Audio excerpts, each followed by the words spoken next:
تو ایسے لوگ جو کہ ہر وقت یہ سڑتے رہتے ہیں اور اڑتے رہتے ہیں، حسد کرتے رہتے ہیں اور مطمئن نہیں ہوتے زندگی سے کسی وقت بھی، وہ کھانا کھاتے ہیں تو یہ مطلوبہ انزائم جو ہیں یہ پھر صحیح طریقے سے ہمارا جو اینڈوکرائن سسٹم ہے، جو دودھوں کا نظام، وہ صحیح طریقے سے وہ انزائم خارج نہیں کرتا جو اس میں پیدا معدے کے اندر جا کر غذا کے ہضم کے عمل کو متوازن طریقے سے یہ کر سکیں، تو اس کے نتیجے میں پھر یہ جو ہے نا مصیبت یہ آتی ہے۔ آج کی جو یہ ولایتی مہذب قسم کی سوسائٹی ہے، میں تو یہ کہتا ہوں کہ ان میں یہ مرض بڑا زیادہ ہے، تو اس مرض کو اس طرح بھی لیا گیا ہے کہ یہ خاندانی یا وراثتی طور پر بھی یہ منتقل ہوتا ہے۔ تو اب اس کے وراثتی اسباب بھی دیکھے گئے ہیں، اس کے غذائی اسباب بھی ہیں اور اس کے ذہنی اسباب بھی ہیں، تو یہ تو اس کے اسباب ہیں۔ تو اس کا پتہ چلتا ہے کہ یہ ہماری جو پسلیاں ہیں اس کے نیچے درد محسوس ہوتا ہے، مریض جو ہے وہ انگلی رکھ کر ہاتھ رکھ کر بتاتا ہے کہ یہاں میرے درد ہے۔ پھر دو کھانوں کے درمیان جب وقفہ ہوتا ہے تو اس میں درد شدید ہو جاتا ہے۔ جب مریض کھانا کھا لیتا ہے تو اس میں اسے کچھ افاقہ ہوتا ہے، اس کی وجہ یہ ہے کہ جو تیزاب ہیں وہ کھانے کو ہضم کرنے میں صرف ہو جاتے ہیں، جو ہی کھانا ہضم ہو جاتا ہے تو یہ تیزاب جو ہے پھر دوبارہ یہ معدے کی جھلیوں کے ساتھ لگتے ہیں اور پھر جلن شروع ہو جاتی ہے اور وہی مسائل پیدا ہوتے ہیں۔ اس کے نتیجے میں قے آتی ہے، ڈکار آتے ہیں، کھٹا پانی منہ سے آتا ہے اور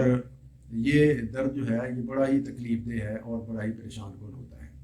مریض کو گھبراہٹ ہوتی ہے، اس کو بھوک نہیں لگتی، ساتھ کمزوری ہوتی ہے، ساتھ درد ہوتا ہے اور اس طرح یہ ذہنی ٹینشن بڑھ کر مریض کا جو ہے یہ برا حال کر دیتے ہیں۔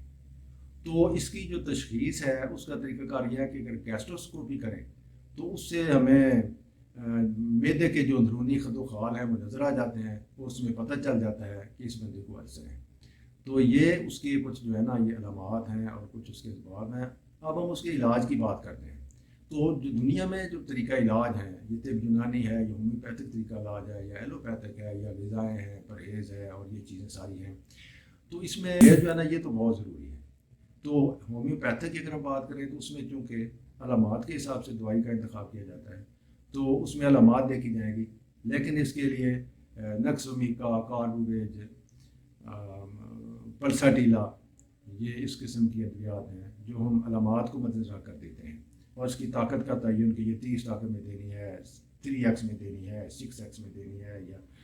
200 طاقت میں دینی ہے، لیکن یہ جرمنی کی بنی ہوئی دوائیاں جو ہیں یہ زیادہ فعال ہیں ہومیوپیتھک کی، یہ اس حساب سے۔ تو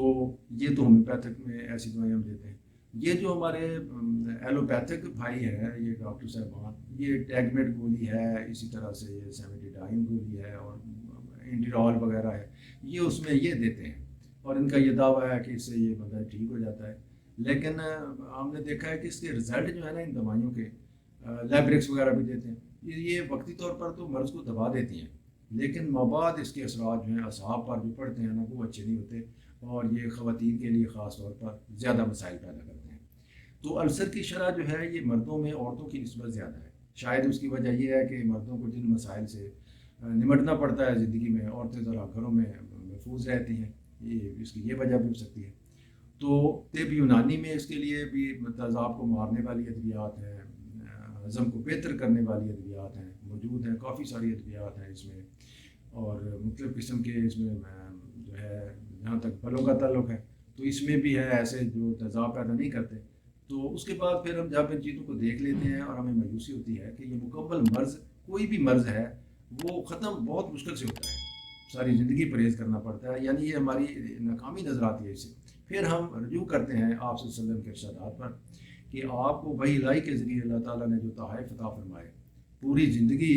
جو ہے، کیونکہ اسلام ہمارا پورا ایک مکمل دین ہے، یہ کوڈ آف لائف ہے، پورا زندگی کا کوئی شعبہ ایسا نہیں ہے جس میں ہماری بھرپور رہنمائی نہ کی گئی ہو، اور آپ صلی اللہ علیہ وسلم نے صحت کے بارے میں جو اصول مرتب فرمائے ہیں آپ ضرب لکھنے کے قابل۔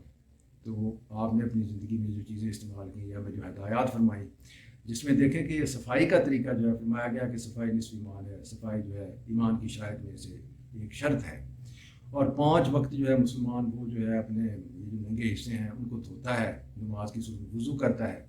اور اس کے ساتھ ساتھ یہ ہے کہ کھانا کھانے کے بارے میں بھی ہمیں بتایا گیا، اٹھنے بیٹھنے کے بارے میں بھی، بات چیت کے بارے میں بھی، قناعت کا سبق دیا ہے،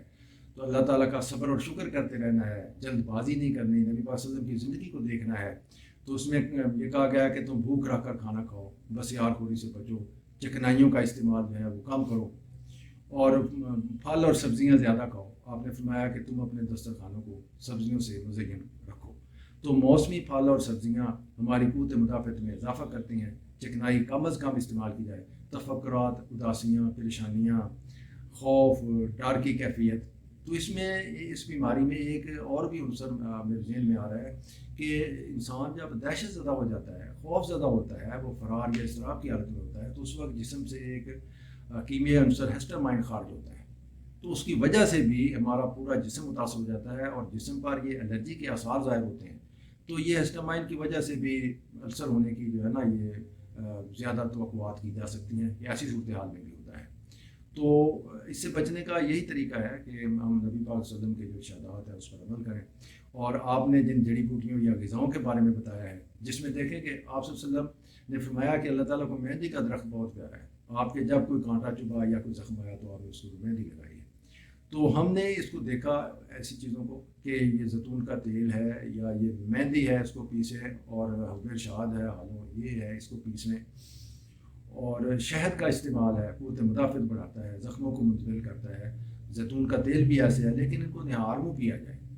شہد کو گرمی ہے تو ٹھنڈے پانی میں ڈال کر آپ ایک کپ میں 1 یا 2 چمچ شہد کے ڈالیں۔ زیتون کا تیل خالی پیٹ عصر کے ٹائم پئیں، تو یہ اس مرض کے لیے بہت زیادہ مطلب یہ کہ مؤثر ہیں یہ چیزیں جو ہیں۔ تو اس کے ساتھ ساتھ یہ ہے کہ ہم میانہ روی کو نہ چھوڑیں، اعتدال پسندی کو اپنائیں، اور پھر ہمارے پاس ایک بہت بڑی اللہ تعالیٰ کی رحمت ہے کہ ہم اللہ تعالیٰ سے یکسو ہو کر دعا مانگیں تو اللہ تعالیٰ ہی شفا دینے والا ہے، کیونکہ بیماریاں ہماری اپنی غلطی سے ہوتی ہے، اور اللہ تعالیٰ وہ ذات ہے جو ہمیں شفا دیتا ہے اپنے نبی کے صدقے۔ تو ہم اپنی اسلام سے اگر ہمیں عشق ہے، والہانہ لگاؤ ہے، تو لازمی بات ہے کہ پھر ہم اس سے اگر محبت کرتے ہیں آپ کی سنت سے، آپ سے، تو ہم آپ کے طریقوں کو اپنا لیں، تو دنیا اور آخرت میں ہم انشاءاللہ کامیاب ہوں گے، اور ایسے جو پریشانی ہے اس سے ہم بچ سکتے ہیں۔ تو انشاءاللہ ہم آپ سے بات کریں گے، اس وقت تک کے لیے خدا حافظ۔